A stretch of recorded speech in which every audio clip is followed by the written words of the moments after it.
Greetings everybody, I'm Lobo and welcome to Luna. This is episode 111 of my Minecraft survival series, and I thought we would start off today's episode the same way we started off the past few episodes, and that's checking out our villagers, seeing what I've discovered that's new about them. And I've done a whole lot of villager trading in between episodes, and you know, we got these farmers right here and they actually sell golden carrots, which is really cool. Upon reaching master level, they sell golden carrots, which is a much better food source than bread. Like, they're super yummy, right?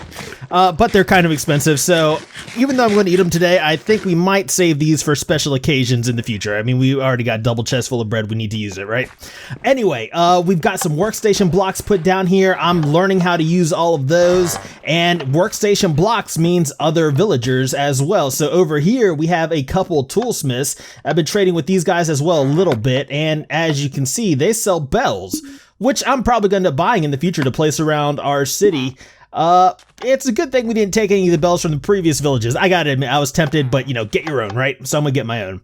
And Dunder Minecraft over here, Dunder Minecraft, after a little rough patch during the transition into the new update, where all the villagers decided they didn't want to work here anymore, you know, we're back in business. We've got plenty of librarians roaming around this section of the city right here.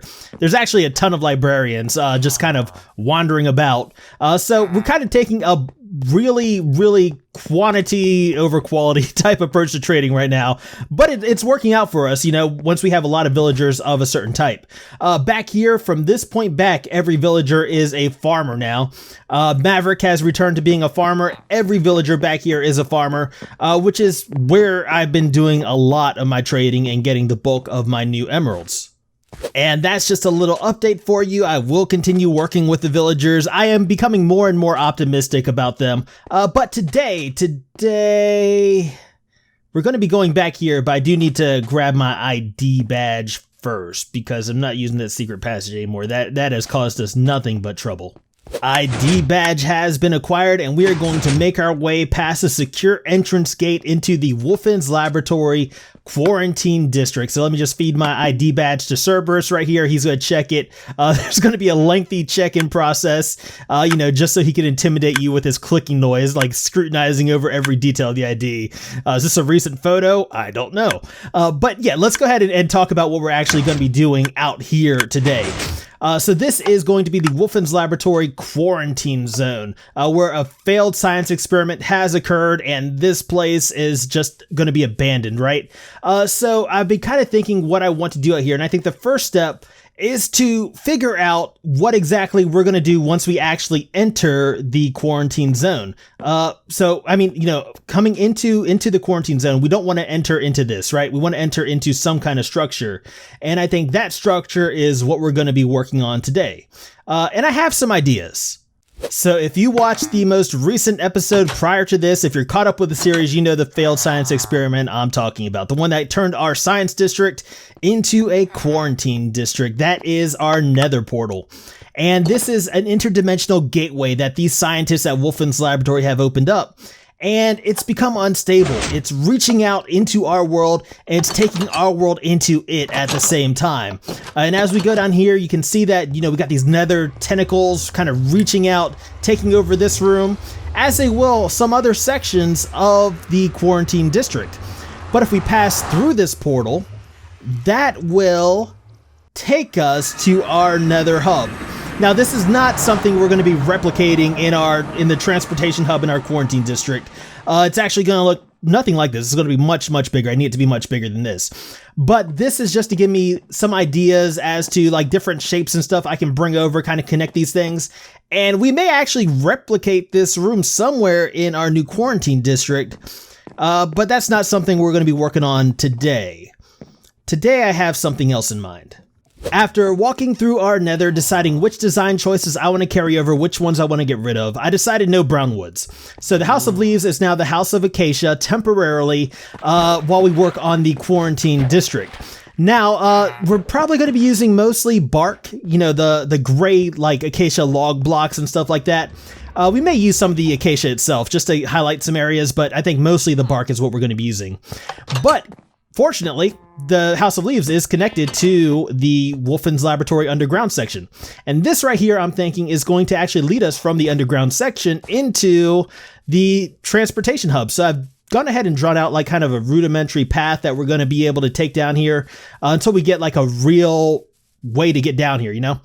This is one of 2 rudimentary paths I've drawn out recently. The other one is over here, and this actually leads us down to our storage system, which obviously we're going to need access to. So yeah, I mean, these are of course going to look nicer in the future, but I think this will do for now. So it is about time for us to go ahead and get started building. First things first, we'll come up with the floor plan, and then we'll talk about the plan for the floor. And I think this is too short. I think we're probably going to double the length of this room, so it's going to be like a very long kind of skinny room. And as for the floor right here, what I think we're going to do is take a cue from the Wolfins Laboratory Visitor Center on the other side of the wall, and we're going to house some sea lanterns and some dark prismarine and droppers and cyan terracotta beneath a layer of glass. That's what I'm going to try anyway. I'm not completely sold on the idea just due to the sea lanterns. I don't want this area to look very bright and happy, you know?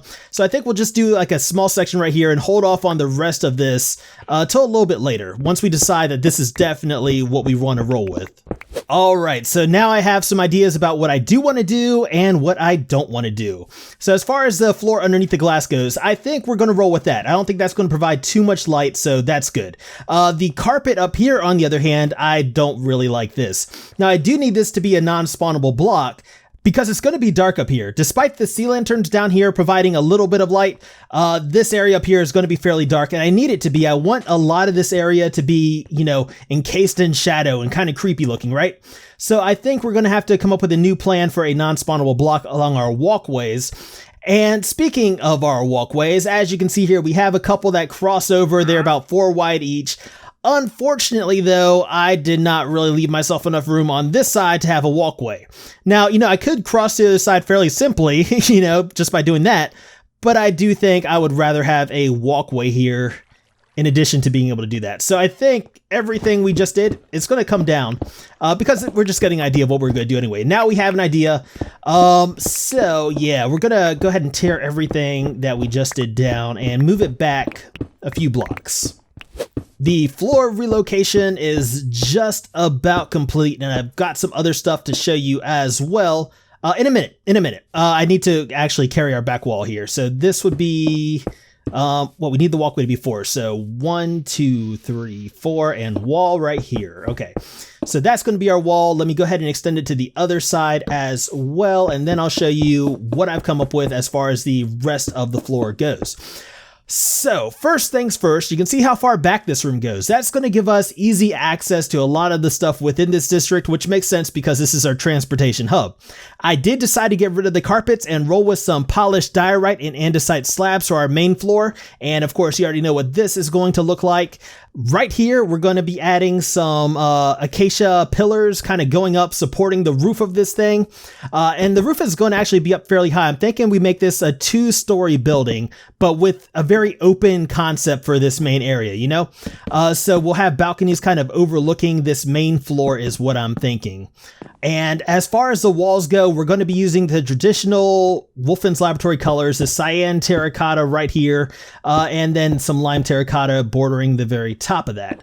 And I think I need to go actually grab some lime terracotta so I can show you guys what exactly I'm talking about. Now, if you'll notice, I am just building in this one small section right here because this is going to give us an idea of how the build is going to look overall. This actually needs to go. The wall is not going to come out this far, and I don't want any spawnable blocks appearing anywhere in this area because, well, I'm going to be walking through here quite a bit in the future. So yeah, I mean, right now I'm just giving myself an idea of what, you know, the build is going to look like overall by just working in this tiny first area. And I think what I want to do now is try to figure out how we're going to transition into the second floor. Now, much like we did on our Nether hub, what I want to do here is have the walkways of our second floor kind of sitting on top of the walls of the first floor with just some protruding areas for a balcony on the far end of each side, I think. I thought I'd have this talking while building thing down by now, but apparently not. My brain has trouble multitasking. But yeah, let's go ahead and collect some of this, and we can pop on down here and see what exactly this is going to look like. And this should give us a pretty good idea of how it's going to look once it's done, even though it's nowhere near right now. Yeah, I think I like that. So jumping forward a little bit, kind of roughed out our second floor walkways, and now what I want to try to focus on is the ceiling. So what I think we're going to do is run these acacia pillars up, because remember, we said they're going to be supporting the ceiling, right? And I want to support it on the far ends of the room as well, which means that this right here is going to have to go, and we're going to be running the acacia up, which means that this is going to have to go as well, and so is this right here. And then what we're going to do is kind of take our acacia up, and what I want to try to do is give ourselves like an arch shape to this section of the building, you know? I want to have it kind of be in a like semicircle going all the way across and down the other side. And I think that is what I'm going to try to accomplish here. So give me a few minutes. I'm going to see if I can figure out how exactly I want to do this. All right, let's go ahead and pop on down here and we'll see how this looks. I like that. I like that shape. Okay, cool. You guys know I like my circles anyway, so yeah, of course I'm going to like this. But I think it's going to look even better from down here at the bottom because it's going to make this center section go up really high, which is going to make this room look really big. And the bigger it looks and the emptier it is, the more abandoned it looks, right? So yeah, I think we're going to roll with that. Now, at this point, I feel I should clarify my goals for this build. What I want is for this building that we're building today, the transportation hub, to look abandoned, desolate. I don't want it to look like our Nether laboratory where we have the Nether tentacles and all that stuff, like the chaos going on. That's not going to be here because this is going to be the first area you enter. The transportation hub will be the first area you enter entering the quarantine district. And I want the reveal of this district's problems to be a slow reveal, you know? We'll gradually build up to that chaos. But I think just upon entering, it's just going to look like something's off. That's the feeling I want, just that something's off. But let's go ahead and get back to building. So I have 2 archways in now and some upside down stairs connecting them. Now there are gaps in between the stairs, and what I want to do right now is go ahead and fill in those gaps. And I think the best way to do this is to do it in a way that allows us to see some depth here, you know? So I still want us to be able to see the logs. So what I think we're going to do is use these stone brick walls to kind of bridge these gaps. Well, I just had to pop down here and see how things were coming along, see if I wanted to continue with this design. And yeah, I think I'm going to. This is actually turning out better than I thought it was going to. I like having that extra design in the ceiling, you know, being able to see the sky through it. I mean, we're not actually going to be able to see the sky through it when it's done. We're going to back those with something else because I want it dark and shadowy, right? And sunlight is not exactly dark and shadowy. But this does make me a little bit more confident proceeding forward with this design. Okay, so I've gone ahead and backed the roof up with cobblestone. But that does not give me the effect I want because you can definitely see the cobblestone through it. I want something dark up there. Like black concrete would be ideal, honestly. But the problem is I don't know if I want to spare the ink sacks for that much concrete because I like to save my ink sacks for my dark prismarine because we are going to be using a fair bit of that in the future. Yeah, let's not be cheap. Let's not be cheap. I don't know why I'm still being so stingy with my stuff. It's not like it's hard to come by anymore. So yeah, if that's what gives us the effect that we want, I say we roll with it. Hopefully this looks decent because I made a ton of this stuff. Yeah, that gives me the effect that I want. I was actually considering making this like hardened concrete, but I think concrete powder gives me the effect I want more simply. So yeah, that's our ceiling. So now that we know what our ceiling is going to look like, we know what our walls are going to look like, and we know what our floor is going to look like, we know what we need to get to proceed.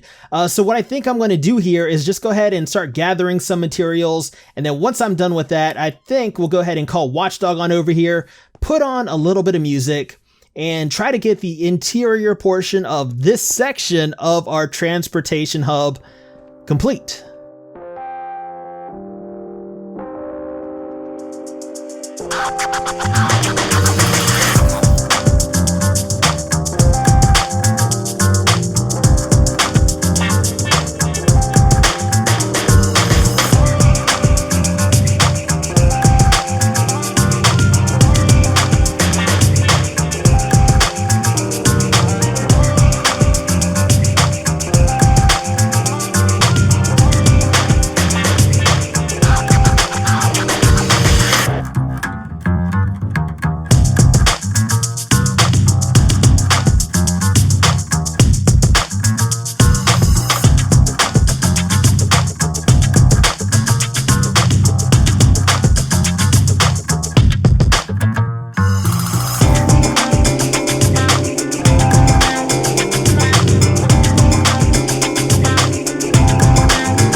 Welcome back, everybody, and as you can see, we've done a pretty significant amount of work to the main room of our transportation hub, the interior anyway, and there's going to be more rooms than this. This is just the main room. As you can see from all these doorways, there will be plenty of other areas to this thing.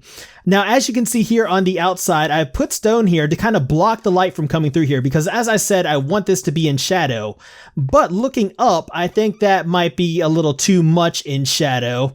And this side over here has less stone, but that might be a little too bright. So I'm thinking I may need to find like a nice middle ground here. So what I think we're going to do is leave the stone where it is, blocking the majority of the light, but we'll cut out random holes in here for the light of our torches to kind of shine through the walls in just a few spots and illuminate just various bits and pieces of our roof. All right, well, I waited till nighttime so that way we can get a better idea of what this place is going to look like, because, you know, we're going to have a cover over this, right? So the sunlight isn't going to be making its way through here, and this will give us a better representation overall of what this is going to look like. And you can see here with the various bits and pieces carved out of it, we just have the torchlight showing through in a few random spots all along here, and I think that actually looks really cool. I think it gives us the moody effect that I was really looking for with this build. You know, it's very dark, very shadowed, but also it's safe, right? I don't have to worry about walking around here because all the areas are non-spawnable. So yeah, I'm actually pretty happy with the way this is turning out, but there are a few more things I want to take care of. So just to emphasize the abandoned and desolate feel of this place, I've gone through and added some vines that we're going to allow to grow in. There's some cobwebs up on the rafters and stuff. I think that's really going to add to it. Also, on top of that, there is some other stuff I want to do here. So for instance, these areas back here, they are a little too bright and, you know, not so scary. I don't want it to be scary, but a little too bright and not so, I don't know, just off, you know, they're a little too on. So what we're going to do is turn these sea lanterns off, and then we're going to go ahead and replace those with some flickering redstone lamps. All right, so night is upon us once more, and I think we're going to take a quick stroll through this area so we can see kind of how everything is starting to come together. So this area is actually pretty well lit. But as you make your way through here, you'll notice that it starts to get a little more dark, a little bit more off. You can see here I've gone through and added some vines and cobwebs in the back that we're still allowing to grow in. The vines are still growing in and everything. So we'll continue to let those make their way in here as we make our way over here. Now, I do kind of want to replace some of these other sea lanterns with these flickering redstone lamps like we have right here. I think that's really going to add a lot.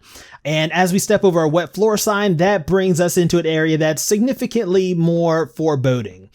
So, you know, I want to gradually step down, like, you know, the brightness and happiness over here as we go further and further back into the district. So as we go further and further back and build more and more, it'll become darker, it'll become more creepy, more dangerous, and so on. But yeah, I think this is a really good start to what we actually are going to be doing here, you know? It looks like the power's off, it looks like this place is abandoned, it's very quiet here, very creepy, and I'm actually really digging it. I'm really looking forward to kind of building more in this style as we go throughout this district. So yeah, I think that though is probably going to be it for us today. So if you guys have enjoyed this episode, please feel free to hit that little thumbs up button. That would mean a whole lot to me. And if you want to see more, please remember to subscribe. And as always, I just want to thank you guys for hanging out today. I deeply appreciate it. And until next time, I am Lobo, and I will see you guys later.